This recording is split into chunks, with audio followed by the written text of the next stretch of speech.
ආයිබෝන් ශ්‍රී Lanka සුබුදෑසන good morning වණක්කම් පුවත්පත් තොරතුරු වගේ ඉන් එහා ගිය තොරතුරුත් එක්ක ඔබේ ප්‍රියතම උදෑසන සජීවී පුවත්පත් වැඩසටහන වේක අපිත් තාත් සමගින් ඔබ එකතු වන්නේ සුබුරුදු පරිදි වේක අපිත් තාත් සමගින් මම තිල්න දේශප්‍රියන්ත අද අගෝස්තු මාසයේ 27 වෙනිදා බ්‍රහස්පතින්දා දවස අද දවසේ විශේෂත්වය ගැන කතා කරද්දී මේ මලල ක්‍රීඩා ලෝක ශූරතා ජමයිකාවේ උසෙන් බෝල්ට් 2015 අද වගේ දවසක රන් පදක්කමක් මීටර් 100 රන් පදක්කමක් ඔහුගේ මේ රත්තරන් මල්ලට එකතු කර ගැනීම පිළිබඳව අද වාර්තා කරලා තිබෙනවා. අද දවසේ විශේෂත්වයේ විදිහට ඒ විශේෂත්වය අපි තෝරගන්න කොහොමුණත් උසෙන් බෝල්ට් මේ වෙද්දි කොරෝනා වෛරසය ආසාදනය වෙලා තිබෙනවා කියලා සඳහන් කරනවා. ඉතින් අපි ඔහුට ඉතාමත් ඉක්මනින් නිරෝගී සුවය ප්‍රාර්ථනා කරනවා. අපි තෝරගන්නේ ඇලෙජැන්ඩෝ ජොඩෝරොව්ස්කිගේ ප්‍රකාශයක් මේ විදිහට සඳහන් කරනවා.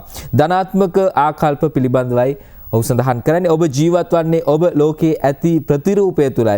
අප සෑම කෙනෙකුම වෙනස් ලෝකයක විවිධ ආකාශයන් හා වෙනස් කාලයක් සහිතව ජීවත් වන්නෙමු කියලා ඇලෙජැන්ඩෝ ජොඩෝරොව්ස්කි සඳහන් කරලා තිබෙනවා. ඒ ඔබේ ජීවිතයට එක් කරගනිවි කියලා අපි විශ්වාස කරනවා. ඒ සමගින් සූදානම් වෙන්නේ අද දවසේ මව්බිම් පුවත්පතේ ප්‍රධාන සිරස්තල සමගින් පුවත්පත්වල ප්‍රධාන සිරස්තල වෙත අවධානය යොමු කරන්නට අදත් මව්බිම් පුවත්පත ප්‍රධාන සිරස්තල දෙකක් මේ විදිහට ගෙන ඇවිත් තිබෙනවා. අංගොඩ ලොක්කාගේ කෝටි 42ක කුඩු අඹතලේ ගෙදරක ඩුබායි පනින්න හැදූ ලොක්කාගේ ගෝලෙක් වමාරයි කියලා සඳහන් කරන ගිනියවි සහ උණ්ඩත් තිබිලා තිබෙනවා කියලායි අද මව්බිම ප්‍රධාන සිරස්තලයේ වාර්තා කරන්නේ. ඒ අතර අද මව්බිම දෙවනි ප්‍රධාන සිරස්තලයේ වාර්තා කරන මම එජාපයේ යාව ජීව සමාජිකයෙක් කෘත්‍යාධිකාරියේ නැති කතාව විහිළුවක් මාව නායකයා කරන්න නීතිමය බාධාවක් නැහැ මේවා පක්ෂයත් පාක්ෂිකයත් විනාශය කරන වැඩ කියලා කරු ජයසූරිය මහතා පුවත්පත් නිවේදනයක් නිකුත් කරමින් සඳහන් කරනවා. අද මව්බිම දෙවෙනි ප්‍රධාන සිරස්තලයේ විදිහට වාර්තා කරනවා. අද ලංකාදීප පුවත්පතේ ප්‍රධාන සිරස්තලයේ මේ විදිහට වෙන් වෙනවා. සහරාන් අනතුර බලධාරීන්ට දුන් බුද්ධි වාර්තා 347කට වෙච්ච දෙයක් නැහැ. මා කියන දේ බොරු කළොත් මේ දැන් සේවයෙන් අයින් වෙනවා. නිලන්ත ජයවර්ධන මහතා මේ පාස්කු ප්‍රහාරය පිළිබඳ විමර්ශන කරන ජනාධිපති කොමිසම හමුවේ සාකි ලබා දෙමින් සඳහන් කරනවා. අද ලංකාදීපයේ ප්‍රධාන සිරස්තලයට ගෙන ඇවිත් තිබෙන්නේ. අද දිනමින පුවත්පත ප්‍රධාන සිරස්තල දෙකක් මේ විදිහට ගෙන ඇවිත් තිබෙනවා. ප්‍රථම සිරස්තලයේ කෝටි 42ක කුඩු සමග අංගොඩ ලොක්කාගේ ගෝලයා දැලේ කියලා එක් ප්‍රධාන සිරස්තලයක් වාර්තා කරද්දී අනෙක් ප්‍රධාන සිරස්තලයේ වාර්තා කරනවා සහරාන් ගැන දුන් ලිපිය බුද්ධි රැස්වීමේදී සාකච්ඡා කළේ නැහැ. ජ්‍යෙෂ්ඨ නියෝජ්‍ය පොලිස්පති නිලන්ත ජයවර්ධන මහතාගේ ප්‍රකාශය අද දිනමින පුවත්පතත් ප්‍රධාන සිරස්තල විදිහට වාර්තා කරනවා.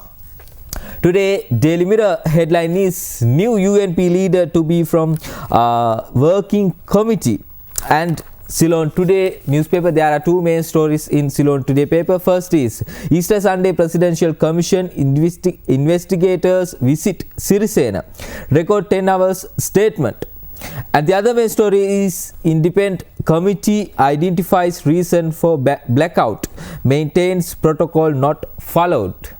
And Daily FT main story is vote on account allocates separate funding for state ministries. And finally, Daily News headline is vote on account to pass 1.3 trillion rupees in parliament today.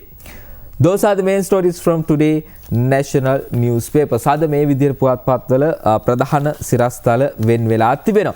අපි සූදානම් වෙන්නේ අද දවසේදී සුපුරුදු පරිදිම මව්බිම් පුවත්පතේ ප්‍රධාන සිරස්තලයෙන් අද වැඩසටහන ආරම්භ කරන්නට මේ පාතාල සිදුවීම් දිනෙන් දින මැකී යනවා වගේම එජාපේ නායකත්වය පිළිබඳව කතා බහ තවමත් කරලියේ මතුවෙනවා. මම සූදානම් වෙන්නේ මව්බිම් පුවත්පත වාර්තා කරන මේ එජාප නායකත්වය පිළිබඳව කතා බහ කරන තොරතුරු වෙත අවධානය යොමු කරන්නට මේ එජාප නායකත්වය පිළිබඳව කතා කරන්නට කලින් අපි සූදානම් ඊයේ දවසේ නව රාජ්‍ය අමාත්‍යවරයෙකු දිවුරුම් දෙනවා. ඒ සුසිල් ප්‍රේමජයන්ත මහතා ඊයේ දවසේදී ජනාධිපතිතුමා ඉදිරියේදී නව රාජ්‍ය අමාත්‍යවරයෙකු විදිහට දිවුරුම් දෙන මේ අවස්ථාවට අග්‍රාමාත්‍ය මහින්ද රාජපක්ෂ මහතාත් එක් වෙනවා. අද සෑම පුවත්පතක් මේ පිළිබඳව වාර්තා කරනවා. අපි සූදානම් වෙන්නේ මේ වාර්තාවෙන් අද වේක අපිට වැඩසටහන ආරම්භ කරන්නට සුසිල්ටත් රාජ්‍ය ඇමතිකමක් කියලා අද ජේටද සිල්වා වාර්තා කරන්නේ. මේ දිනමිනු පුවත්පතේ ඡායාරූප වාර්තාව මේ විදිහට එක් කරලා තිබෙන්නේ. අද සඳහන් කරනවා තොරතුරු මේ විදිහට අධ්‍යාපන ප්‍රතිසංස්කරණ විවෘත විශ්වවිද්‍යාල හා දුරස්ථ අධ්‍යාපන ප්‍රවර්ධන රාජ්‍ය ඇමතිවරයා ලෙස සුසිල් ප්‍රේමජයන්ත මහතා ඊයේ ජනාධිපති ගෝඨාභය රාජපක්ෂ මහතා ඉදිරියේ දිවුරුම් දෙනවා.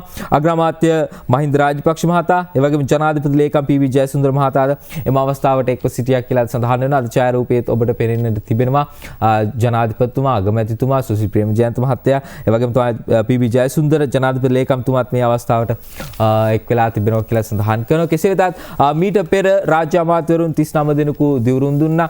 අද ඊයේ දවසේදී මේ නව රාජ්‍ය අමාත්‍යවරයා දිවුරුම් දීමත් සමග රාජ්‍ය අමාත්‍යවරුන් 40 දෙනෙකු බවට පත් වෙනවා කියලා අද පුවත්පත් ඒ විදිහට වාර්තා කරනවා. ඉතින් අපි නව රාජ්‍ය අමාත්‍යතුමාට උණුසුම් සුබ පැතුම් එක් කරනවා ජනතාව වෙනුවෙන් විශාල සේවයක් ඉටු කරන්නට ඒ විදිහට හැකියාව ලැබෙන්නට කියලා.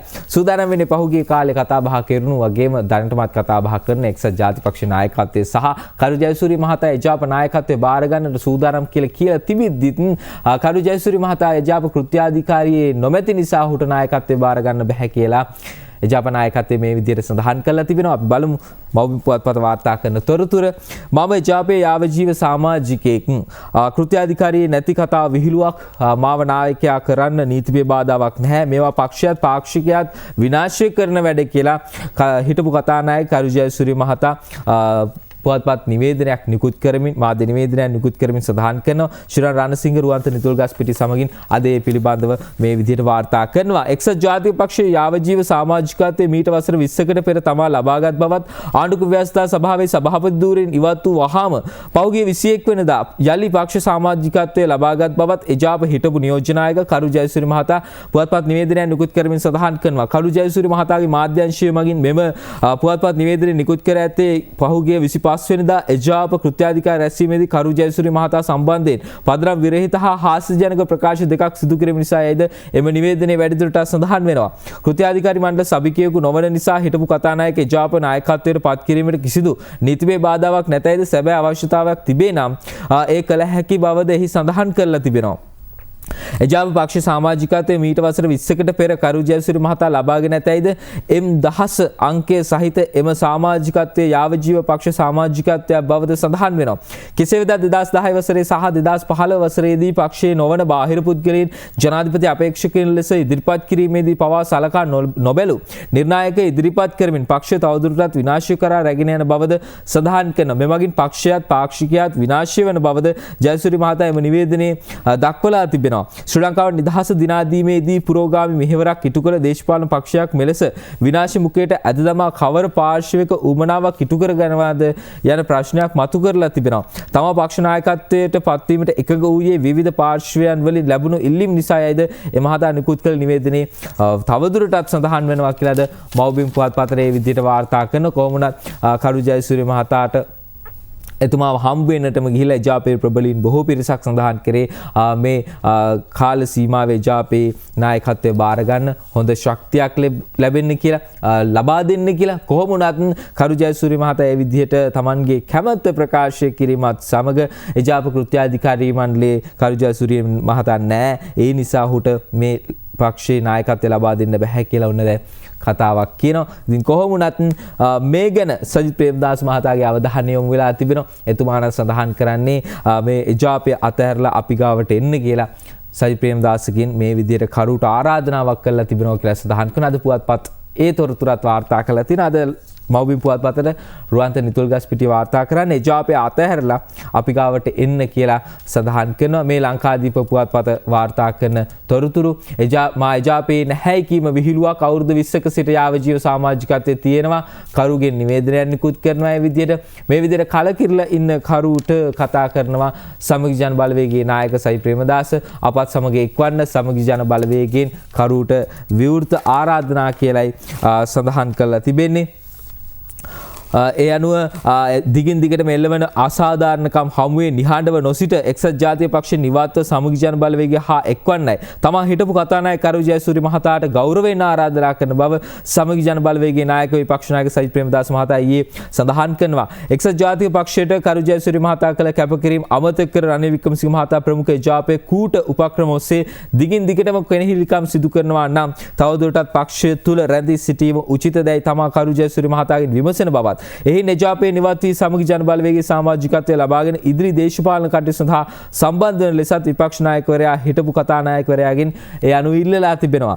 ප්‍රජාතන්ත්‍රවාදී නායකයෙකු ලෙස පහුගිය දින 52 ආණ්ඩු අර්බුද සමයේ කඩු ජයසූරිය මහතා කතානායකවරයා ලෙසින් කටයුතු කළ ආකාරය ප්‍රශංසනීය බව සඳහන් කරන විපක්ෂ නායකවරයා එවැනි ශක්තිමත් ප්‍රජාතන්ත්‍රවාදී ගමනක් යාමට තමන් සමග එක්වන්නයි කියලා ආරාධනා කළා තිබෙනවා කියලා අද මව්බිම් පුවත්පත ඒ විදිහට වාර්තා කළා තියෙනවා. කොහොමුණත් මේ ජාපයේ තිබෙන ප්‍රශ්නයත් එක්ක කරු ජයසූරිය මහතාට ආරාධනා කරනවා. හැබැයි දැන් කෘත්‍යාධිකාරීන් හැකියලා ඒ පක්ෂ නායකත්වය ලබා දෙන එක පිළිබඳව දැන් ගැටලුවක් මතුවෙනවා. ඔය අතරතුර තමයි සමගි ජන බලවේගයෙන් කරු ජයසූරිය මහතාට ආරාධනා ලැබෙන්නේ. ඉතින් අපි බලමු ඉදිරියේදී මේ ජාපය අතහැරලා සමගි ජන බලවේගයේ සමගින් කරු ජයසූරිය මහතා එක් වේවිද කියලා. මොකද දේශපාලනයේදී සැබෑ ලෙසම සතුරන් සහ මිතුරන් කිසිවිටකත් නැහැ. ඔවුන් එක එක කාලවලදී එක එක භූමිකාවල් තමයි රංගපාන්නට කටයුතු කරන්නේ. මේ ජාපය පිළිබඳව කතා බහ කරන්නේ පහුගිය යහපාලන රජයත් සමග ඔවුන් කරපු කියපු දේවල් පිළිබඳව සඳහන් කරනවා.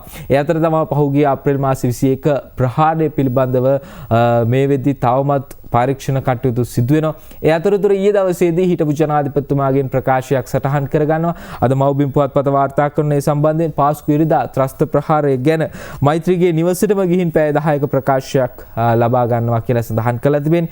රුවන්ත නිතොල්ගස් පිටියමයි අද එම වාර්තාවත් මව්බිම් පුවත්පතට ගෙන ආවිත් තිබෙන. එහි තොරතුරු අද ඇතුල් පිටුවේ වාර්තා කරලා තිබෙනවා. මේ විදිහට සඳහන් කරලා තියෙන හිටපු ජනාධිපති මෛත්‍රීපාල සිරිසේන මහතාගෙන් ඊයේ පාස්කු ඉරිදෙන ත්‍රස්ත ප්‍රහාරය විමර්ශනය කරන ජනාධිපති පරීක්ෂණ කොමිසම පොලිස් ඒකකයේ නිලධාරීන් විසින් පැය 10කට ආසන්න කාලයක් ප්‍රකාශ සටහන් කරගත් බව එම කොමිසමේ ලේකම් බුවනක හේරත් මහතා ඊයේ සඳහන් කරනවා. ඒ අනුව පැජට් පාරේ පිහිටි හිටපු ජනාධිපතිවරයාගේ නිල නිවසට ඊයේ පෙරවරු 9:30ට පමණ විමර්ශන නිලධාරීන් ප්‍රකාශ සටහන් කර ගැනීම සඳහා ගිය බවත් රාත්‍රී 7යි කාල වනතුරු දීර්ඝ වශයෙන් ප්‍රකාශ ලබාගත් බවත් ලේකම්වරයා සඳහන් කරනවා. ඒ වගේ මීට පෙර හිටපු ජනාධිපතිවරයාට කොළඹ බණ්ඩාරනායක සමාන්තර ශාලාවේ පිහිටි කොමිසමේ පොලිස් විමර්ශන ඒකකයට පැමිණ ප්‍රකාශ දෙන ලෙස දන්වා තිබුණද ඔහු එම දැන්වීමට අනුව කටයුතු නොකර නිල නිවසට පැමිණ ප්‍රකාශ ලබා ගන්නා ලෙස කොමිසමට දන්වා තිබුණා. හේතුවෙන් නිල නිවස වෙත ගොස් ඔහුගෙන් ප්‍රකාශ සටහන් කරගන්නට සිදු වුණා කියලා ලේකම්තුමා වැඩිදුරටත් සඳහන් කරන. පැය 10ක පමණ කාලයක් මේ විදිහට හිටපු ජනාධිපතිතුමාගෙන් ප්‍රකාශ සටහන් කරගෙන තිබෙනවා කියලා සඳහන් කරනවා. අද ලංකාදීපයත් වාර්තා කරනවා හිටපු ජනපතිගෙන් පැය 9ක ප්‍රකාශයක් සටහන් කරගෙන තිබෙනවා කියලාද මුදිතා දයානන්ද ලංකාදීප පුවත්පතට ඒ විදිහට වාර්තා කළා තියෙනවා. මේ පාස්කු ප්‍රහාරය පිළිබඳව තමයි මේ විදිහට ප්‍රකාශ සටහන් කරගන්නේ. අද දිනමිනත් වාර්තා කරන හිටපු ජනාධිපතිතුමාගෙන් මේ විදිහට ප්‍රකාශ සටහන් කර ගැනීම පිළිබඳව පැය 9ක කාලයක් මේ විදිහට එතුමාගෙන් ප්‍රකාශ සටහන් කරගත්තා කියලාද වාර්තා කරනවා. ඉන් අනතුරු අවධානය යොමු කරන්නට සූදානම් වෙන්නේ ජනාධිපතිතුමා ඊයේ අමාත්‍යාංශ ලේකම්වරුන් සමග සාකච්ඡාවක නිරත වෙන හේදී ජනාධිපතිතුමා උපදෙස් ගණනාවක් ලබා දෙනවා. අද පුවත්පත් සෑම පුවත්පතක්ම මේ පිළිබඳව වාර්තා කරනවා. අපි මව්බිම ඒ සම්බන්ධයෙන් ගෙනෙන වාර්තාවට අවධානය යොමු කරන්නේ. ජනතාව අතරට ගිහින් ගැටලු විසඳා අභියෝග ජය ගන්න කියලා ජනාධිපතිතුමා මෙහිදී අමාත්‍යාංශ ලේකම්වරුන්ට සඳහන් කරනවා. ජනපති රාජ්‍ය අමාත්‍යාංශ ලේකම්වරුන්ට කියයි ජනතාව අතරට ගිහිල්ලා ඔවුන්ගේ ගැටලු හඳුනාගෙන ඒ ගැටලු වලට අභියෝගාත්මක විදිහට මුහුණ දීලා ඒ අභියෝග ජය ගන්න කියලා තමයි ජනාධිපතිතුමා සඳහන් කළේ. අපි සතුවේ ජනාධිපතිතුමා ඊදවසේදී මේ කරපු ප්‍රකාශ පිළිබඳව දර්ශන තියෙනවා. අපි සූදානම් වෙන්නේ මව්බිම් පුවත්පත මේ සම්බන්ධයෙන් ගෙනෙන වාර්තා අවධානය යොමු කරලා ඉන් අනතුරුව මේ විදියට ජනාධිපතිතුමාගේ ප්‍රකාශ වෙත අවධානය යොමු කරන්නට අද මේ විදියටයි වාර්තා කරලා තිබෙන්නේ පුවත්පත් තොරතුරු. මේ තිබෙන්නේ මේ වාර්තාව ජනතාව අතරට ගිහින් ගැටලු විසඳා අභියෝග ජය ගන්න ජනපති රාජ්‍ය අමාත්‍යාංශ ලේකම් වරුන්ට කියයි කියලාද සඳහන් කරලා තිබෙනවා. ජනතාව අතරට ගොස් ගැටලු විසඳුමින් අභියෝග ජය ගැනීමට ක්‍රියා කරන්න ජනාධිපතිතුමා සඳහන් කරනවා. සියලුම ශේෂ්ත්‍රවල වැඩ පහළම තැන සිට ආරම්භ කර ඇති නිසා දැන් අවශ්‍ය වන්නේ ජනතාවට කඩිනම් ප්‍රතිඵල අත්කර දීම බවද ජනාධිපතිවරයා සඳහන් කරනවා. ජනතාව අභිවෘද්ධියට රටේ සංවර්ධනයට ප්‍රමුඛතාවය දෙමින් රාජ්‍ය අමාත්‍යාංශ නිර්මාණය කර ඇති බවත් ඉලක්ක ළඟා කර ගැනීමේදී රාජ්‍ය අමාත්‍යාංශ ලේකම්වරුන්ට විශාල වගකීමක් හා කාර්යභාරයක් පැවති ඇති බවත් ඊයේ පෙරවරුවේ ජනාධිපති ලේකම් කාර්යාලයේදී මේ රාජ්‍ය අමාත්‍යාංශ ලේකම්වරුන්ට පත්වීම් ප්‍රදානය කිරීමේ අවස්ථාවට එක්කමින් ජනාධිපතිවරයා මේ බව සඳහන් කරන. අපි බලමු ඊයේ දවසේදී ජනාධිපතිවරයා මෙහිදී දැක්වූ අදහස්. අමාත්‍යාංශ අපි ඔක්කොම සරලව උසස් දැන් බලන අධ්‍යාපන අමාත්‍යාංශය සියලුම අධ්‍යාපන එක තැනකට ගෙනල්ලා අධ්‍යාපන අමාත්‍යාංශය. ඒ වගේ නමුත් ඒ යටතේ තියෙන රාජ්‍ය අමාත්‍යාංශ වලට තමයි අර යටටම ගිහිල්ලා ඒවා ඒ අමාත්‍යාංශ වෙන් කරලා තියෙන්නේ. ඒ කියන්නේ ඇත්තටම වැඩ කරන්න තියෙන අවශ්‍ය විදියට. ඉතින් අපි මේ නම් කරලා තියෙන්නේ අපිට අපි සොයාගත්තු ඇත්තටම මේවා පහුගිය මාස 8 විතරක් නෙමෙයි මගේ ජනාධිපති මැතිවරණයේදී ජනතාව අතරට ගියාම ඒගොල්ලන්ගෙන් දැකපු ප්‍රශ්න කෙලින්ම ඍජුවම අපි විසඳිය යුතු. අපි බොහෝ වෙලාවට ඉහළ මට්ටම විතරක් බලනවා යට මට්ටම අපි බලන්නේ. ඒවා අමතක වෙලා යනවා. ඔව් ඒ ජනාධිපතිතුමා අමාත්‍යාංශ ලේකම්වරුන් හමුවේ සඳහන් කරන්නේ මේ අමාත්‍යාංශවල කාර්යභාර සරල කිරීමෙන් සහ එහි කාර්යක්ෂමතාවය පිළිබඳව සඳහන් කරනවා. ඒ වගේම තමයි පහුගිය දේශපාලන වේදිකාවට ජනාධිපතිතුමා යද්දී විශේෂයෙන් මේ ශ්‍රී ලංකා පොදු ජන පෙරමුණේ අපේක්ෂකින්ගේ ජය තහවුරු කිරීමේ ඒ රැලිවලට යද්දී ජනාධිපතිතුමා හමුවේ ජනතාව කිව්ව විශාල ගැටලු ප්‍රමාණයක් තියෙනවා. වර්ණාලි ප්‍රශ්නය, ජලය, විදුලිය, ඒ වගේම ඒ ගම්මානවලට යන්න තිබෙන පාරවල් වල ප්‍රශ්න, පාලම් නැතිකම, මේ සියලුම ප්‍රශ්න ජනාධිපතිතුමාට සඳහන් කරනවා. ඒ අතර ප්‍රධානතම ප්‍රශ්නයක් තමයි මේ ශ්‍රී ලංකාවේ වෙසෙන බොහෝ පිරිසකට පානීය ජලය ලබා ගැනීමේදී තිබෙන ගැටලු. මේ පිළිබඳවත් ජනාධිපතිතුමා මේ අමාත්‍යාංශ ලේකම්වරුන්ගේ අවධානයට මේ විදිහට ලක් කරනවා. උදාහරණයක් වශයෙන් පානීය ජලය විශාල මං හිතන්නේ ලංකාවේ තියෙන ලොකුම ප්‍රශ්නේ වෙලා පානීය ජලය හැම තැනම. මේක අපි අනිවාර්යෙන්ම විසඳිය යුතු දෙයක්. ඉතින් මේ සුළු දෙයක් වගේ හිතන අලි මිනිස් ගැටුම අද හැමදාම තියෙන හැමදාම මිනිස්සු මැරෙනවා, අලි මැරෙනවා, විශාල ප්‍රශ්නයක්. ඉතින් මේවට ස්ථිරසාර permanent solutions හොයන්න ඕන. ටෙම්පරරි සොලියුෂන්ස් හොයලා වැඩක් නැහැ. ඉතින් ඒවා ඊළඟට අපි විශේෂයෙන්ම අපි කොහොමද ආර්ථිකය මෙහෙවන්නේ කියන එක පිළිබඳ විශාල අවධානයක් යොමු කරලා තිබෙනවා. දේශීය ආර්ථිකය විශේෂයෙන්ම කෘෂි කර්මාන්තය, වැවිලි කර්මාන්තය, ඒ දෙකට විශාල අවශ්‍යතාවයක් තිබෙනවා. ඒකට අපි පහළම මට්ටමටම ගිහිල්ලා රාජ්‍ය අමාත්‍යාංශ වෙන් කළා තියෙනවා. ඔව් ඒ ජනාධිපතිතුමා මේ පානීය ජල ප්‍රශ්නය පිළිබඳව අමාත්‍යාංශ ලේකම්වරුන්ගේ අවධානයට ලක් කරනවා. ඒ වගේම තමයි දේශපාලඥයන් පිළිබඳව, ඒ වගේම රාජ්‍ය සේවකයන් පිළිබඳව ඔබේ තිබෙන විශ්වාසය මොන වගේ තැනක තිබෙන මහජනතාව විදිහට මේ දේශපාලඥයන් සහ රාජ්‍ය සේවකයන් පිළිබඳව සඳහන් කරද්දී ප්‍රශ්නාර්ථයක් තමයි තිබෙන්නේ. මේ රාජ්‍ය සේවකයන් මොන වගේ විදිහටද වැඩ කරන්නේ, දේශපාලඥයන් මොන වගේ දේවල්ද කියන්නේ, ඔවුන් කරන්නේ මොනවද? ඉතින් විශ්වාසය පිළිබඳව ගැටලුවක් තිබෙනවා.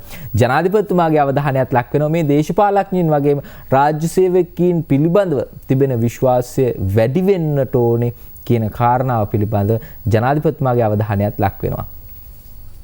විශාල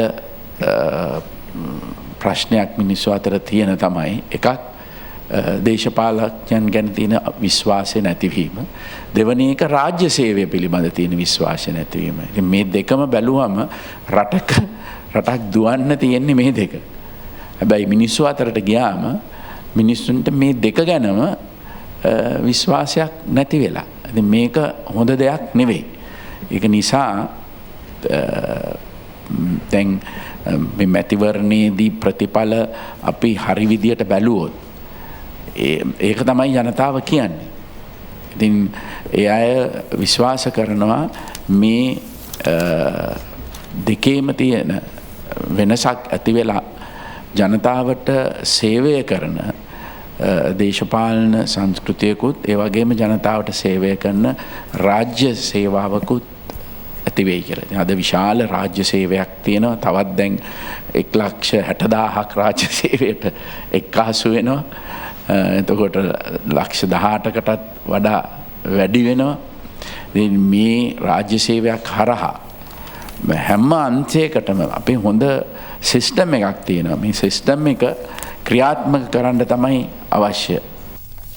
ඔව් ඒ විදිහට තමයි ජනාධිපතිතුමාගේ අවධානය ලක් වෙන්නේ මේ දේශපාලකයන් වගේම රාජ්‍ය සේවකයන් පිළිබඳ මහ ජනතාව අතර තිබෙන විශ්වාසයට මොන වගේ දෙයක්ද සිදු කරන්නට ඕනි කියලා. ඒ වගේම තමයි මේ කෘෂි කර්මාන්තය පිළිබඳව ජනාධිපතිතුමාගේ අවධානයට ලක් වෙනවා. මේ කෘෂි කර්මාන්තයේ නගා සිටුවීම, මේ නගා සිටුවීමේදී කෘෂි කර්මාන්තයට අවශ්‍ය කරන ජලය පොහොර ලබා දීම පිළිබඳවත් අමාත්‍යාංශ ලේකම්වරුන් හමුවේ ජනාධිපතිතුමා මේ විදිහට අදහස් කිහිපයක් පළ කරනවා. මේ කෘෂි කර්මාන්තයේ තියෙන ප්‍රශ්න දිහා බැලුවම ජලය. ඉතින් ඒකින්ද තමයි අපි විශේෂයෙන්ම වාරි මාර්ග අමාත්‍යාංශයටතේ මේ වැව් ප්‍රතිසංස්කරණය වගේ ඒවා වැව් සහ කුඩා වාරි මාර්ග මේවට වෙනම අපි රාජ්‍ය අමාත්‍යාංශයක් යොදලා තියෙන්නේ මෙන්න මේ හේතුව. ඉතින් මේ වගේ හැම එකක් දිහා බැලුවම ඒ අවශ්‍යතාවයන් තෝරාගෙන අපි ඒවට ඇමතිවරුන් ඉතින් ඒකම අපි ආයතන ඍජුවම දීලා තියෙනවා. ඒලගේම ප්‍රතිපාදනත් ඒ ඍජුවම දෙනවා. මම දැන් රාජ්‍ය අමාත්‍යවරුන්ට කතා කරගෙන යනවා. මෙතන ඉන්නවා සමහර අය හම්බ වෙන්න ඇති.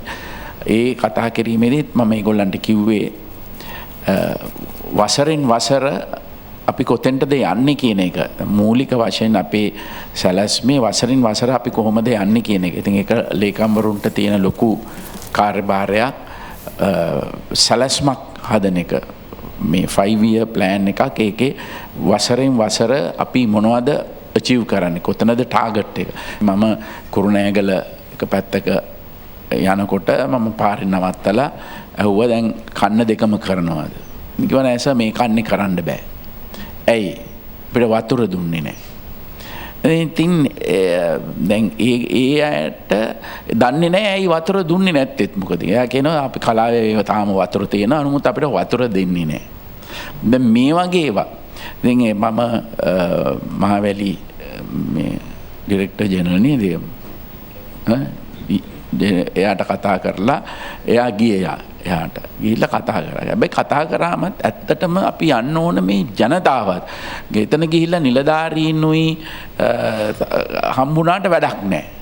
ඒගොල්ලන්ට අහන්න බෑ අර ජනතාවගේ කියන දේ.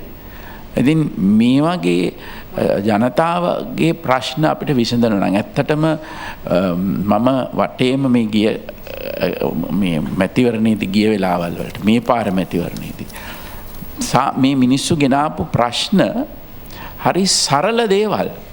ඒවා අනිත් එක බොහොම ටිකයි මේ පුද්ගලික දේවල් ඉල්ලන්නේ.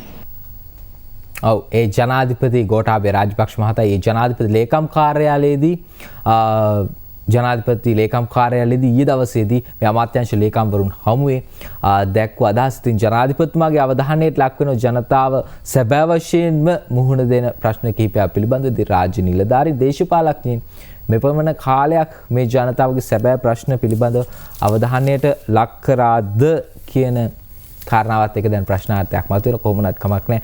ජනතාවට ඒ තිබෙන ප්‍රශ්න වලට නිවැරදි විසඳුම් ලැබෑ දෙනවා නම් ඒක ඉතාමත්ම වැදගත් වෙනවා. ඉන් අනතුරුව අවධානය යොමු කරන්න සූදානම් වෙන්නේ මව්බිම් පුවත්පතේ වාර්තාවකට. මේක දේශපාලන වාර්තාවක් නෙවෙයි. හැබැයි ඉතාමත් සංවේදී කාරණාවක්. මේ පුතා දැමූ පැමිණිල්ලේ පිටපතක්ද දෙන්න අම්මා හෝටලයකට ගෙන්නූ හොරණ SI දැලේ කියලාද වාර්තා කරන කොළඹ MC පෙරේරා කාන්තාවකගෙන් ලිංගික අල්ලස් ලබා ගැනීමට තැත් කළ හොරණ පොලිසිය උප පොලිස් පරීක්ෂකවරයෙකු ඊයේ ඉංගිරිය සම්බාහන හෝටලයේදී අත්අඩංගුවට ගත් බව අල්ලස් හෝ දූෂණ චෝදනා විමර්ශන කොමිෂන් සභාවේ අධ්‍යක්ෂ කාන්තා ජ්‍යෙෂ්ඨ පොලිස් අධිකාරී මහත්මී පත්මිනී වීරසූරිය මහත්මිය සඳහන් කළා තියෙනවා. මෙලෙස අත්අඩංගුවට පත් ඇත්තේ විවිධ පැමිණිලි අංශයේ සේවය කරන පොලිස් නිලධාරියෙකු කියලා තමයි වැඩිදුරටත් සඳහන් කළා තින්. කෙසේ වෙතත් මේ පුතා දැමූ පැමිණිල්ලේ පිටපතක් දෙන්නම් ඒකට මේ හෝටලයට එන්න කියලා තමයි සඳහන් කළා තින්. කෙසේ වෙතත් පොලිසිය ක්‍රියාත්මක වෙලා තිබෙනවා. ඒ අනුව තමයි මේ SIව අත්අඩංගුවට ගන්නට කටයුතු කළා තින්. ඔහුට විරුද්ධව නීතිය ක්‍රියාත්මක වෙනවා කියලාද කොළඹ MC පෙරේරා වාර්තා කළා තින්. කොහොමවත් මේ රාජ්‍ය නිලධාරීන් ඉතින් ඔවුනුත් වගකීමෙන් යුතුව කටයුතු කරන්නට ඕන. ජනාධිපතිතුමා ඒ විදිහට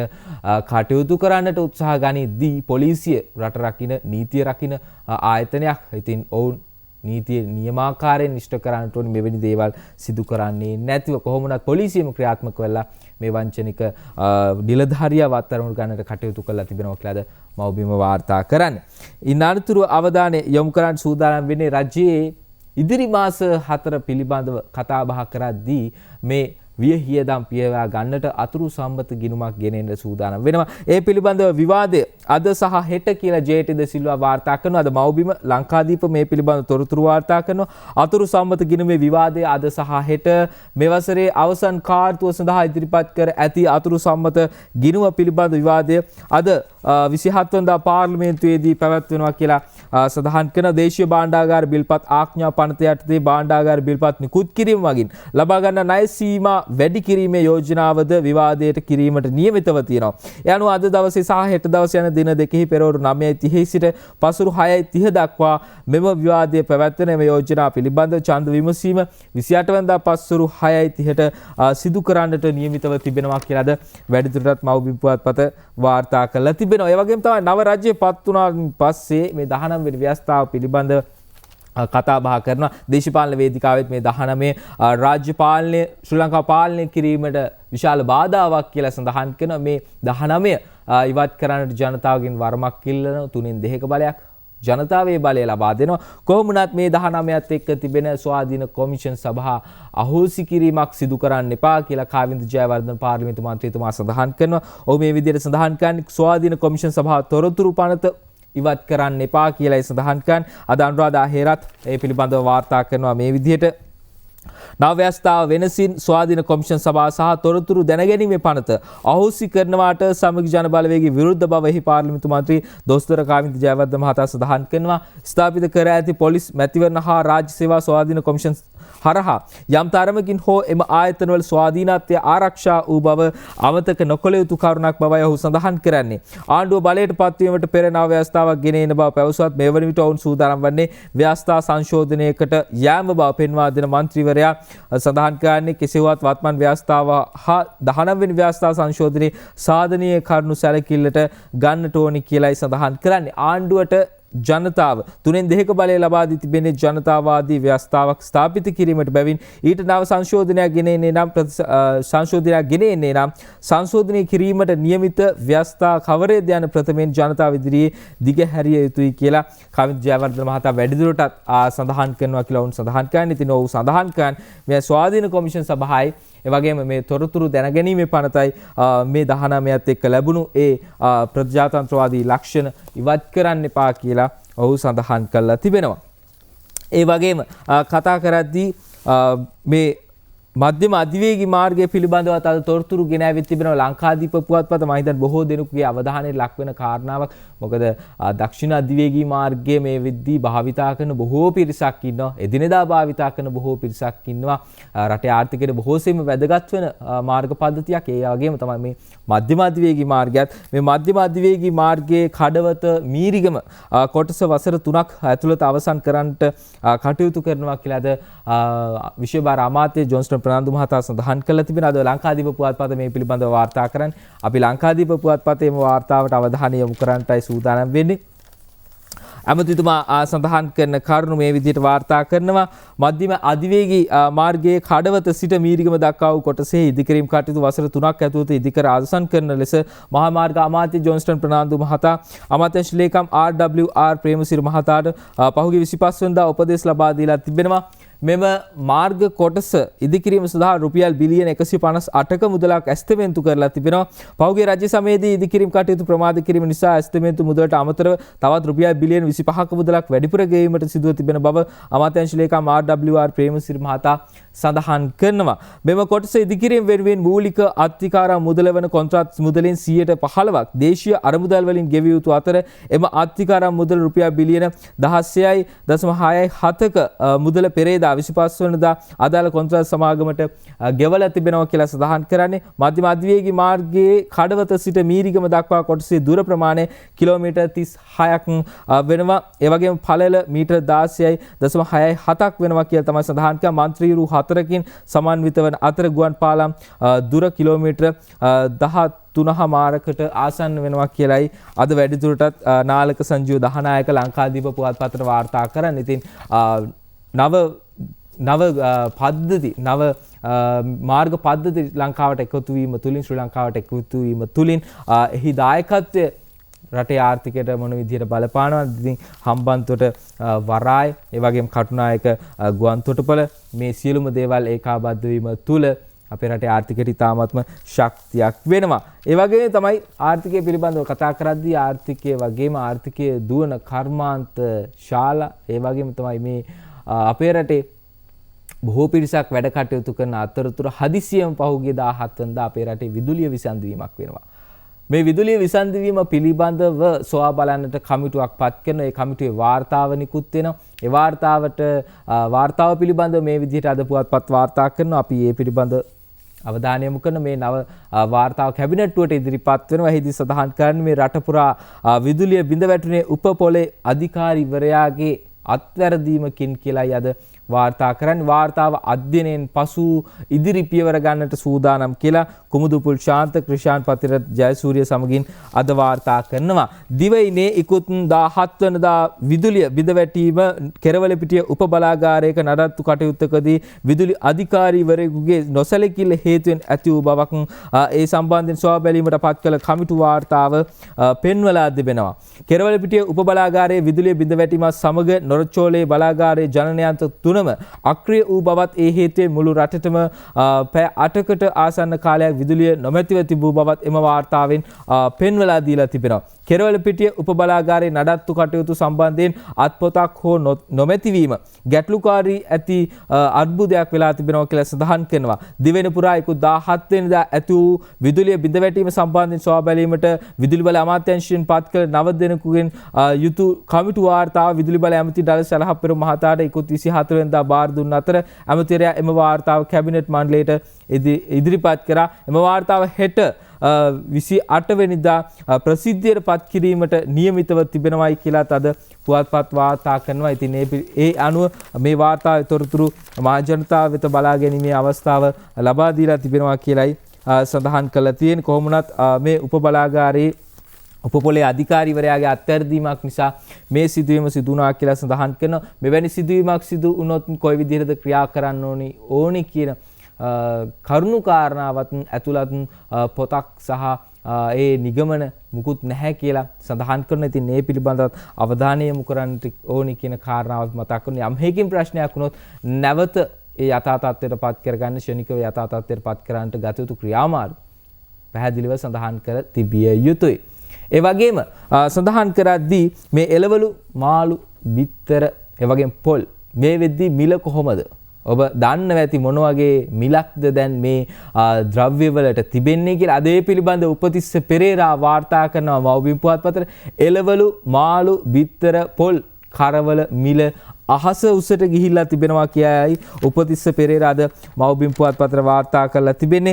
යනෝ පොල් තෙල් ඒ වගේම බිත්තර එළවලු සහ අලුත් මාළු කරවල ඇතුළු අත්‍යවශ්‍ය ආහාර ද්‍රව්‍ය මිල ශ්‍රීග්‍රේන් ඉහළ යෑම නිසා ජනතාව දැඩි අසිරුතාවයකට පත් වෙලා තිබෙනවා කියලා සඳහන් කරනවා. රුපියල් 70ට අලෙවි වූ සාමාන්‍ය ප්‍රමාණයේ පොල් ගෙඩියක් රුපියල් 100 දක්වාද රුපියල් 270ට අලෙවි වූ පොල් තෙල් බෝතලයක් රුපියල් 400 දක්වාද රුපියල් 13ත් 15ත් අතර අලෙවි වූ බිත්තරයක් රුපියල් 22ත් 25ක් දක්වාද එවැගේම උඩරට එළවලු ග්‍රෑම් 250ක් රුපියල් 50 සිට 75 දක්වාද ඉහළ යාම නිසා තම පවුල්වල ආහාර පරිභෝජනයේ 40%කින් පමණ කපා හැරීමට සිදු ඇතැයි මහ ජනතාව පෙන්වලා දීලා තිබෙනවා. මෙම අත්‍යවශ්‍ය ආහාර ද්‍රව්‍ය විටින් විට මිල ඉහළ යාමක් සිදුවද මීට මාස කිහිපයක සිට ඒවායේ මිල අකණ්ඩව ඉහළ යාමත් මිල පහළ යාමත් සිදු නොවීම නිසා තමන් දැඩි දුෂ්කරතාවලට පත්ව සිටින බව පාරිභෝගික ජනතාව සඳහන් කරනවා.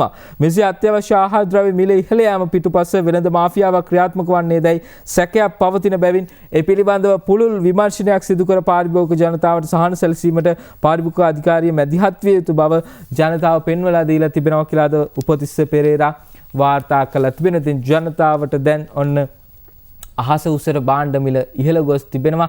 විටින් විට මෙහි මිල ඉහළ පහළ ගියත් මේ වන විට දීර්ඝ වශයෙන් ඉහළ යාමක් සිදු වෙන. ඉතින් පාරිභෝගික අධිකාරියත් අවධානයට ලක් වෙන්නට ඕනේ කාරණාව අපි මේ අනුව මතක් කරනවා. ඒ සමගින් සූදානම් වෙන්නේ අද දවසේ කෙටි විරාමයක් ලබා ගන්නට වේකාපිතාත් වැඩසටහනේ නිරතුරු පුවත්පත්වල තවත් තොරතුරු බොහෝමයක් තිබෙනවා. ඔබට කියන්න ආරාධනා කරන සියලු තොරතුරු නිවැරදිව දැනගන්නට අපත් සමග රැඳී සිටින්න.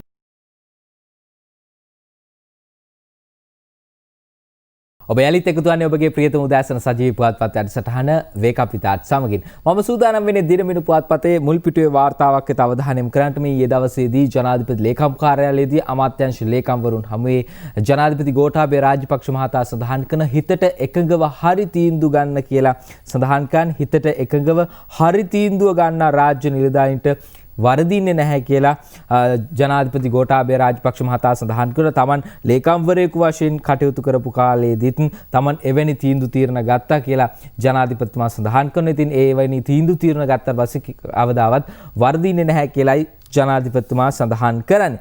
මම සූදානම් වෙන්නේ ඊයේ දවසේ මේ පැවති සාකච්ඡාවේදී ජනාධිපතිතුමා සඳහන් කරන කාරණා කිහිපයක් වෙත අවධානය යොමු කරන්නට, ඒ දර්ශන කිහිපයක් වෙත අවධානය යොමු කරන්නට, විශේෂයෙන්ම ශ්‍රී ලංකාව විදිහට කුඩා රටක් විදිහට මේ කුඩා රටක ආර්ථිකයට දායකත්වය ලබා දෙන්නේ බොහෝමයක්ම මේ කුඩා ව්‍යාපාර රැක ගැනීම සහ ඔවුන්ගේ පැවැත්ම මත ආර්ථිකයට බලපාන ඒ කරුණු කාරණා පිළිබඳව ජනාධිපතිතුමාගේ අවධානයට ලක් වෙනවා. මේ කුඩා ව්‍යාපාරිකයන් රැක ගැනීමේ ඇති වැදගත්කම පිළිබඳව මේදී සඳහන් කරනවා. ඔවුන් පිළිබඳව ජනාධිපතිතුමා මේ විදිහට අමාත්‍යාංශ ලේකම්වරුන් හමුවේ අදහස් කිහිපයක් පළ කරනවා. අවසානයේදී බැලුවම කෘෂි කර්මාන්තයේ යෙදෙන, වැවිලි කර්මාන්තයේ යෙදෙන, සුළු කර්මාන්තවල යෙදෙන මේ අය හින්දා තමයි අපි මේ රජයක් දුවන්නේ, රටක් දුවන්නේ. ගොවිතැන නැති වුණොත් දැන් ඒක ගොවියට නෙමෙයි අපි වතුර දෙන්නේ, ගොවියට නෙමෙයි අපි පෝර ටික දෙන්නේ. මේක රටක් වෙනුවෙන් අපි වතුර දෙන්නේ, රටක් වෙනුවෙන් තමයි පෝර ටික දෙන්නේ. දැන් ඒක නැත්තම් පඩි ගෙවන්නත් බැරි වෙනවා. අපි රාජ්‍ය සේවයක් නඩත්තු කරන්නේ මේගොල්ලන් කරන දේවල් වලින්. දැන් පොඩි මැටි කර්මාන්තයේ යෙදිලා වලන් ටිකක් හදලා මොනවා හරි කරලා සමහරට මේ පොඩි අය ඒගොල්ලෝ තමයි විදේශ විනිමයක් ගේන්නේ. තේවතු, කුඩා තේවතු හිමියෝ තමයි විදේශ විනිමය ගේන්නේ. ඉතින් අපි ඒ කුඩා තේවතු හිමියට අවශ්‍ය දේ දුන්නේ නැතුව අපිට රාජ්‍ය සේවයක්වත් දුවන්න බැරි වෙනවා.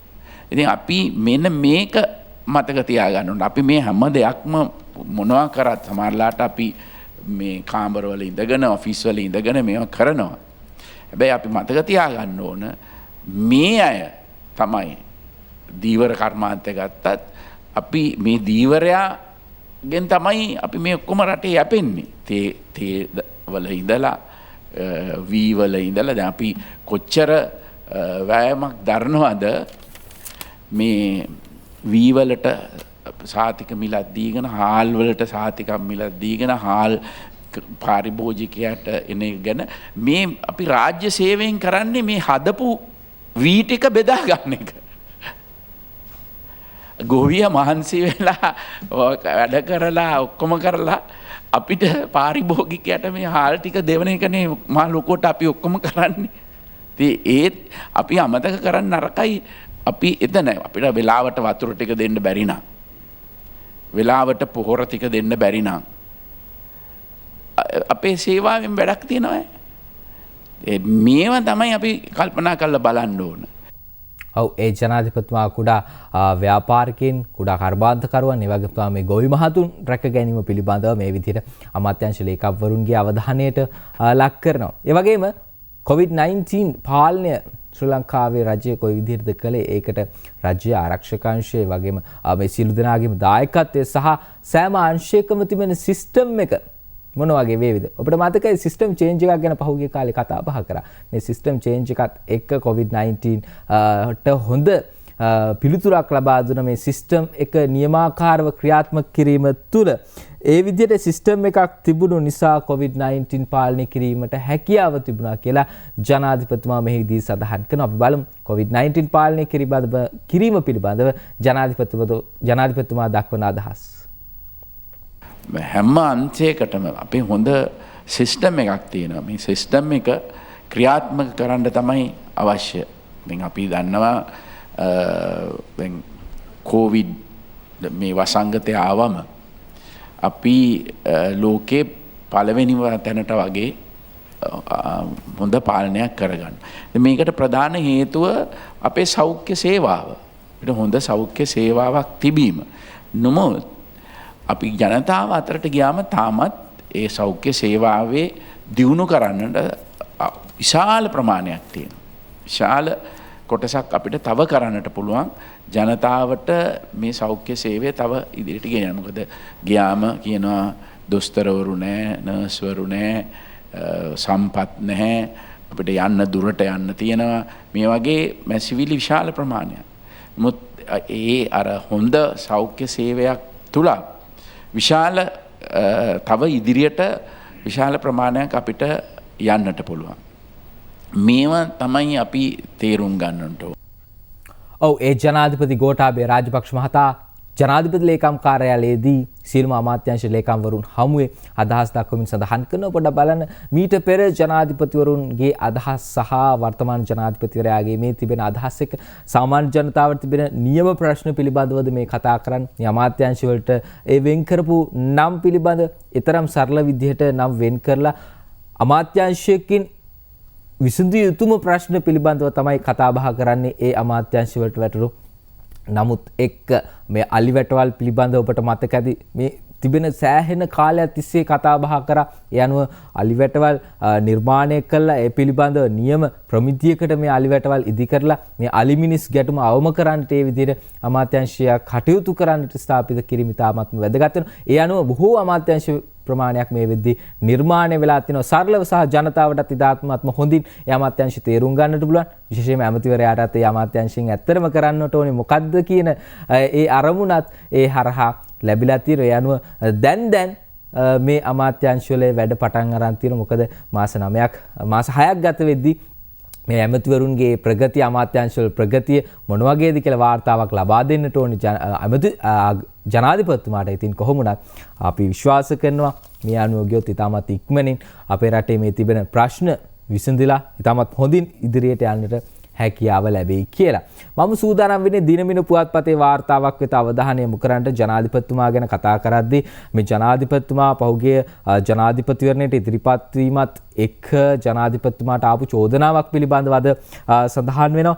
මේ නියෝමා රංගජීව මහතා මහාධිකරණයේදී කරපු ප්‍රකාශයක් පිළිබඳව දිනමින පුවත්පත වාර්තා කරන මම මේ වාර්තාවට අවධානය යොමු කරන්න සූදානම් වෙන්නේ. විමර්ශන පවා අවසන් නොකර ගෝඨාභයට නඩු පැවරුවා කියලා ඔහු සඳහන් කරනවා. කුමුදු හෙට්ටිආරච්චි අද වාර්තා කළා තියෙන ගෝඨාභය රාජපක්ෂ මහතා ජනාධිපතිවරණ අපේක්ෂකයෙක් ලෙස ඉදිරිපත් වන බවට කරුණු ප්‍රචාරය වීමත් සමග විමර්ශන පවා අවසන් නොවී තිබියදී නීතිපතිවරයා මහාධිකරණය හමුවේ මෙම නඩුව කඩිනමින් පැවරූ බව වැලිකඩ බන්දරාගාරය තුලදී රැඳවුවන් 8 දෙනෙකු වෙඩි තබා ඝාතනය කිරීමේ නඩුවේ පළමු විත්තිකරු වූ පොලිස් පරීක්ෂක නියෝමා රංගජීව ත්‍රිපුද්ගල මහාධිකරණ විනිසුරු මඩුල හමුවේ සිය විත්ති වාචකය ලබා දෙමින් ඊයේ සඳහන් කරලා තිබෙනවා කියලාද දිනමින පුවත්පත මේ විදිහට වාර්තා කරලා තිබෙනවා. ඉනාලතුරු අවධානය යොමු කරන්න සූදානම් වෙන්නේ මේ නඩු කටයුතු සහ අත්අඩංගුවට ගැනීම කිහිපයක් පිළිබඳව අදත් වාර්තා කරන මේ දිනෙන් දින මෙලවෙන පාතාල පිළිබඳව තොරතුරුයි මේ විදිහට වාර්තා කරන්නේ. මම මව්බිම් පුවත්පතේ වාර්තාවට අවධානය යොමු කරනවා. නාකෝටික් පොඩි ලැස්සි ගනුදෙනු පිටුපස්සේ ඩුබායි හස්තයක් කියලාද චාමර අමරසූරිය මව්බිම් පුවත්පතට වාර්තා කරලා තිබෙනවා.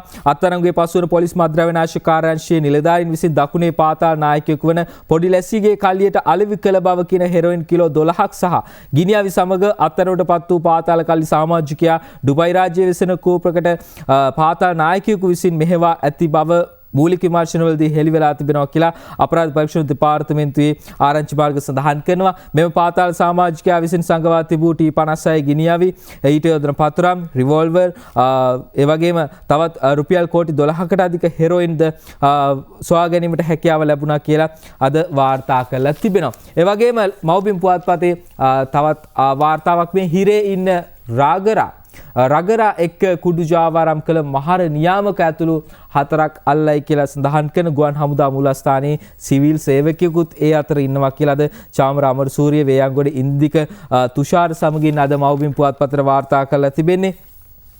අද උන් වාර්තා කරන විදිහට මහර බන්ධනාගාර රඳවා සිටින ප්‍රධාන පෙළේ මද්‍රව්‍ය ජාවාරම්කරුවෙකු වන චමින්ද කුමාර් හෙවත් රගරා යන අය සමග සම්බන්ධතා පවත්වමින් හෙරොයින් ජාවාරම සිදු කිරීමේ චෝදනා මත මහර බන්ධනාගාර නියාමකවරයෙකු ගුවන් හමුදා මුලස්ථානයේ සිවිල් කාර්ය මණ්ඩලයේ සේවකයෙකු ඇතුළු සැකකරුවන් සිව් දෙනෙකු ඊයේ වේයන්ගොඩ පොලිසිය අත්අඩංගුවට ගෙන තිබෙනවා කියලා සඳහන් කරනවා.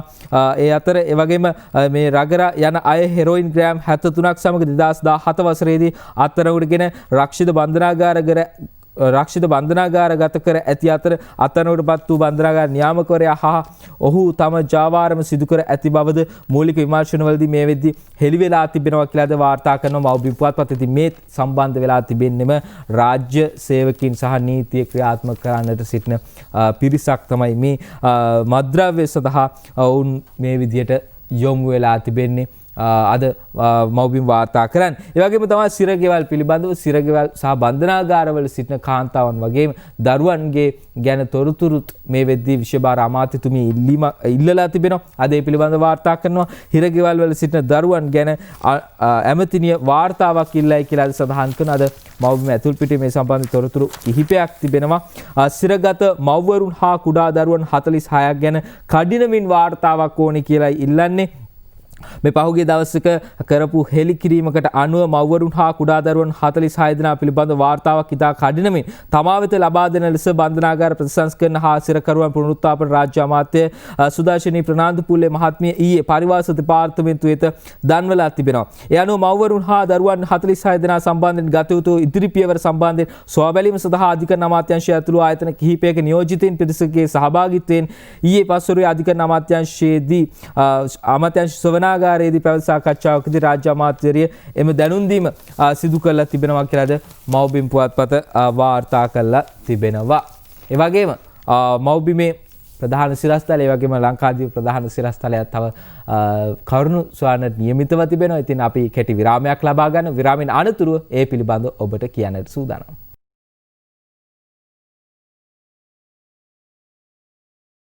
ඔබ යලිත් එකතු වන්නේ වේකාපිතාට් සමගින්. මම සූදානම් ලංකාදීප පුවත්පතේ ප්‍රධාන සිරස්තල වෙත අවධානය යොමු කරන්නට. මේ සහරාන් අනතුර බලධාරීන්ට දුන් බුද්ධි වාර්තා 347කට වෙච්ච දෙයක් නැහැ කියලා සඳහන් කරනවා. මා කියන දේ බොරු කළොත් මේ දැන් සේවයෙන් අස්සනවා.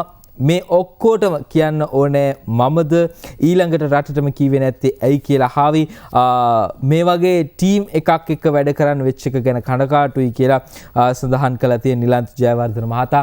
අද මේ විදිහට සඳහන් කරන රාජ්‍ය බුද්ධි සේවාවේ ප්‍රධානියා වශයෙන් තමා සහරාන් හෂිම් සම්බන්ධයෙන් 2015 සිට බුද්ධි වාර්තා 347ක් ඉහළ නිර්ධාරණයට යොමු කළත් ඊට අදාළව ඔවුන් කිසිදු ක්‍රියාමාර්ගයක් නොගත් බව ජ්‍යෙෂ්ඨ නියෝජ්‍ය පොලිස්පති නිලන්ත ජයවර්ධන මහතා පාස්කු ඉරදින ප්‍රහාරය මාලාව සම්බන්ධයෙන් විමර්ශන කරන ජනාධිපති කොමිසම හමුවේ හරස් ප්‍රශ්න වලට පිළිතුරු දෙමින් පහුගිය 25 වෙනිදා සඳහන් කළා තියෙනවා. පාස්කු ඉරදා ප්‍රහාරය ගැන පූර්ණ දැනුවත් කිරීමක් සම්බන්ධයෙන් තමන් යවූ කිසිදු ලේඛනයකට කිසිදු අයෙකු වැඩිදුර වාර්තා ඉල්ලා නොසිටි බවත් එසේ වැඩිදුර වාර්තා ඉල්ලූ බවට ඔප්පු කළහොත් තමන් මේ දැන් සේවයෙන් ඉල්ලා අසන බවත් ජ්‍යෙෂ්ඨ නියෝජ්‍ය පොලිස්පතිවරයා හරස් ප්‍රශ්න වලට පිළිතුරු ලබා දෙමින් 25 වෙනිදා සඳහන් කළ තිබෙනවා කියලා ද ලංකාදීප පුවත්පත වාර්තා කරන කලින් නම් 97ක් වී බුද්ධි තොරතුරු ලැබුණා කියලා. කොහොමද දැන් 347ක් මේතුමා ගහලා තියෙනවා මේ බුද්ධි වාර්තා 347ටම වෙච්ච දෙයක් නැහැ කියලා සඳහන් කරන 2015 වසරේ සිටම මේ සහරාන් පිළිබඳව තොරතුරු කියලා තිබෙනවා. හැබැයි වගකීතු බලධාරීන් මේ පිළිබඳව Tamanගේ වගකීමේ අයුරින් ඉෂ්ට කරාද කියන එක ප්‍රශ්නයක් වෙලා තිබෙනවා. ඉතින් එකයිකු අල්ලන්න නැතුව මේ ප්‍රශ්නෙට වගකීතු සහ මේ දේ දැනගෙන මේ දේ ප්‍රසිද්ධ කරපු සියලු දෙනාට මෙරෙහිව නීතිය ක්‍රියාත්මක වන්නට ඕනේ. අහිංසකයන් 300ක් ඒ වගේම බොහෝ පිරිසක් ආබාධවලට ලක් වුණා. ඒ පිළිබඳව හැමගේම කනගාටුව තිබෙනවා. ඉතින් ඔවුන්ට සාධාරණ ඉෂ්ට විය යුතුයි. මේ ගුරු දින විග්‍රහය මව්බිම් පුවත්පතේ ඇතුල් පිටුව අපි වාර්තා කිහිපයක් තෝරගන්නටයි සූදානම් වෙන්නේ. මේ විදිහට මම මුලින් වාර්තාව තෝරගන්නවා. සමෘද්ධි පවුල් වලට රජය දෙන මුදල් ආධාරයෙන් 3 ගුණයකට වඩා වැඩි මුදලක් සමෘද්ධි පවුල් වල සිටින පිරිමින් සිගරට් බොන්න වියදම් කරනවා. රජයේ වෛද්‍ය නිලධාරීන්ගේ සංගමය සඳහන් කරන්නේ සිල්ලරට සිගරට් විකිණීම නතර කළහොත් 80ක් 90ක් දුම්පානය නවත්වාවි කියලායි රජයේ වෛද්‍ය නිලධාරීන්ගේ සංගමය සඳහන් කරන. බලන්න මේ ඒ වාර්තාව ඔබ ඊටාම කියවුවොත් ඔබට ඊටාමත් වටීවි. ඒ වගේ මේ ගුරු දින විග්‍රහය මේගනාද ගෙන ඇවිත් තිබෙට අද රනිල්ගේ යකඩ කියලායි සඳහන් කළා තියෙන්නේ. මේ වාර්තාව කියවුවාම සඳහන් වෙන්නේ රනිල්ගේ යකඩ විදිහට නම් වෙලා තියෙන්නේ. කරු ජයසූරිය මහතාව අද ඡායාරූපත් සමගින් තමයි අද මේ විදිහට ගෙන ඇවිත් තිබෙන්නේ. මව්බිම් පුවත්පතේ ඇතුල් පිටු වාර්තා අද මේ විදිහට වාර්තා කරලා තිබෙනවා. පොදු ජන අයිතීන් රකින්න ගෙන 19 උදුරා ගන්න හදනවා. මේ 19 උදුරා ගන්න ඒකට ඉඩ දෙන්නේ නැහැ කියලායි ඔවුන් සඳහන් කරලා තියෙන. එක පවුලක් වෙනුවෙන් රට පාවා දෙන්න ඉඩ දෙන්නේ නැහැ කියලා සමගි ජන බලවේගයේ නියෝජනය කරන පාර්ලිමේන්තු මන්ත්‍රීන් පිරිසක් මේ විදිහට සඳහන් කරනවා. අද මේ විදිහට වාර්තා කළ ඇති රාජ්‍ය සේනානායක මහතාත් ඒ අවස්ථාවේ සිටිනවා. මේ පළාත් සභා හා පළාත් පාලන ඇමති ජනක බණ්ඩාර තෙන්නකෝන් මහතා මේ මහතා සඳහන් කරන ආණ්ඩුව පිහිටුවීමට අප කැප වුණු උපාධිධාරීන්ට කළගුණ සැලකීම අපේ යුතුකමක්. ජනපති අගමැති මා කෙරේ තබූ විශ්වාසයේ එලෙසින්ම රැක ගන්නවා කියලා ජනක බණ්ඩාර තෙන්නකෝන් අමාත්‍යවරයා සඳහන් කරලා තිබෙනවා. ඒ වගේම ලංකාදීප පුවත්පතේ ඇතුල් පිටු වාර්තා කිහිපයක් වෙතයි අවධානය යොමු කරන්න සූදානම් වෙන්නේ. මේ විදේශ වාර්තාවක් ඔබට මතක ඇති ඇමරිකාවේ ජෝර්ජ් ෆ්ලොයිඩ් ඝාතන සිද්ධිය. මේ ඝාතන සිද්ධියත් එක්ක මුළු ඇමරිකාවම වගේම බොහෝ රටවල් කැළඹීමකට ලක් වුණා. මේ ඊයේ දිනේදී තවත් එවැනිම සිදුවීමක් වෙනවා.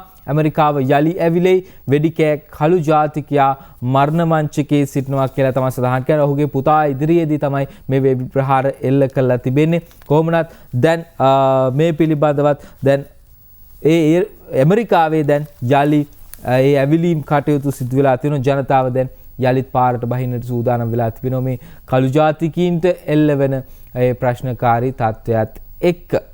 ඉනානතුරු අවධානයම කරන දවසේ ක්‍රීඩා තොරතුරු කිහිපයක් වෙත අද දිනමිනු පුවත්පත මේ විදිහට මුලින්ම තෝරගන්නවා. චන්දිමාල්ගෙන් චන්දි ඉනිමක් කියලායි අද වාර්තා කරන්නේ.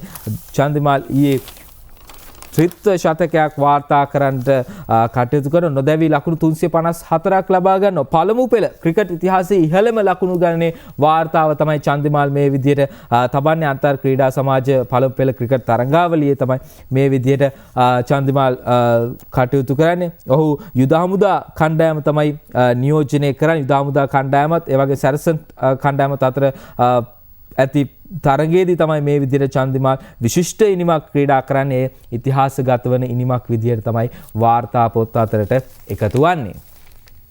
එවැගේම ටෙස්ට් කණ්ඩලු 600ක් සම්පූර්ණ කර පළමු වේගපන්දු යවන්නා බවට ඇන්ඩර්සන් පත් වෙලා තිබෙනවා කියලා අද වාර්තා කරනවා. ඒ පාකිස්තානයට එරෙහිව දෙවැනි ඉනිමේදී කණ්ඩලු දෙකක් දවාලු එංගලන්ත වේගපන්දු යවන ක්‍රීඩක ජේම්ස් ඇන්ඩර්සන් ටෙස්ට් කණ්ඩලු 600 සීමාවට පිවිසියේ එම දස්කම කළ ලොව සිව්වෙනි ටෙස්ට් පන්දු යවන්නා බවට පත් වෙමින් කියලායි අද වාර්තා කරන්නේ. ඔහුත් මේ විදිහට ඉතිහාස පොත් අතරට එක් වෙලා තිබෙන මේ චන්දිමාල්ගේ ඉනිම පිළිබඳව මව්බිම් පුවත්පතත් වාර්තා කරනවා. පළමු පෙළ ක්‍රිකට් ඉතිහාසයේ ඉහළම ලකුණු ගන්න චන්දිමාල් නොදැවි ලකුණු 354යි කියලාද වාර්තා කරන. ඒ වගේම තමයි ඩිලන්ත මාලගමුවට ඉහළම ගෞරවයක් ලබා දෙන්නට කටයුතු කරනවා. අද මේ විදිහට වාර්තා කරන්නේ රටේ අනන්තතාවයේ ජාත්‍යන්තරයට ගෙන යාම සඳහා සුපිරි මෝටර රථ ධාවක ඩිලන්ත මාලගමුව කළ අපමණ සේවය සුළු කර තැකිය නොහැකි යනුව මේට වසර 36කට පෙර ජාත්‍යන්තර මෝටර රථ පිටියට යෑමට අපමණ දුක් ගැටලු විඳමින් තම ධනය හා ශ්‍රමය කැප කර තිබුණේ ශ්‍රී ලංකාවේ නාමය ජාත්‍යන්තර ගෙන යාම සඳහා. ඉතින් ඔහුට හිමි ඉහළම ගෞරවය ලබා දීමට කටයුතු කරන මේ අග්‍රාමාත්‍යවරයාත් සමග ඉන්න ඡායාරූපයක් තමයි අද මව්බිම් පුවත්පත මේ විදිහට ගෙන ඇවිත් තිබෙන්නේ. දැන් අපි සූදානම් වෙන්නේ අද දවසේ කාටුන් කිහිපයක් වෙත අවධානය යොමු කරන්න. මේ දාස හපුවලානේගේ සුවාරිස් කාටුන් එකයි මේ ගෙන ඇවිත් තිබෙන්නේ. බලන්න අද එක්සත් ජාතිපක්ෂ නායකතුමා ටිකක් අමාරුවෙන් වගේ ඉන්නේ. කොන්දත් නවාගෙන ඉන්නවා. හැරමිටිය විදිහට හෙන්ඩුව පාවිච්චි කරගෙන අද සුවාරිස්ව හම්බ වෙනවා මගදී. ඒ අතර ඔන්න වෙන තැනකින් නිවේදනයක් එනවා. මේ සෝනියා ගාන්ධි ඉන්දියාවෙන් ආරංචි එන්නේ. නායකයෙක් සොයා ගන්නා තෙක් මම නායකත්වයේ ඉන්නවා කියලා ඔන්න ප්‍රකාශයක් කරද්දී මෙන්න හැරමිටිය විදිහට මේ හෙන්ඩුව පාවිච්චි කරන එජාපේ රනිල් වික්‍රමසිංහ මහත්තයා මෙහෙම කියනවා මාත් කරන්නේ ඕකම තමයි බං කියලායි කියන්නේ මාත් කරන්නේ ඕකම තමයි කියලායි කියන්නේ. ඉතින් එතුමා නායකයෙක් හොයාගන්නකම් නායකත්වයේ දිගටම ඉන්නවයි කියලා කියන්නේ. අද සුවාරිස්ට හොඳටම hina. ඉතින් පහුගිය දවස්වල මොනවද කිව්වේ?